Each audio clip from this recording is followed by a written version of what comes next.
হামিদা ওয়া মুসাল্লিয়া আম্মাবাদ। দেশে প্রবাসে যে যেখান থেকে ভিডিওটি দেখছেন সকলকে আমার পক্ষ থেকে সালাম, আসসালামু আলাইকুম ওয়া রাহমাতুল্লাহি ওয়া বারাকাতুহু। আজকের আলোচনার বিষয় হলো আশুরার দিনের গুরুত্ব ও ফজিলত কবে থেকে শুরু হয়েছিল।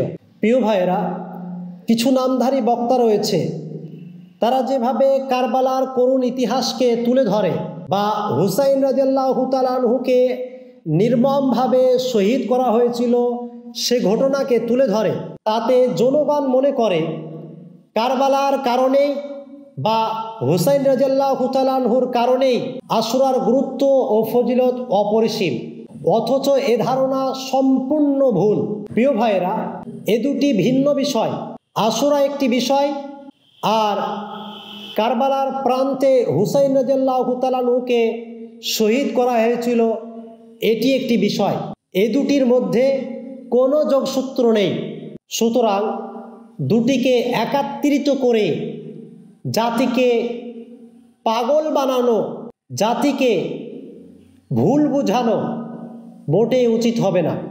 প্রিয় ভাইয়েরা, নবী মুহাম্মদ সাল্লাল্লাহু আলাইহি ওয়াসাল্লামের মৃত্যুর 50 বছর পর অর্থাৎ 61 হিজরির মুহররম মাসের 10 তারিখে হুসাইন রাদিয়াল্লাহু তাআলা আনহুকে পাষাণ হৃদয়হীন ব্যক্তিরা কারবালার ময়দানে শহীদ করেছে।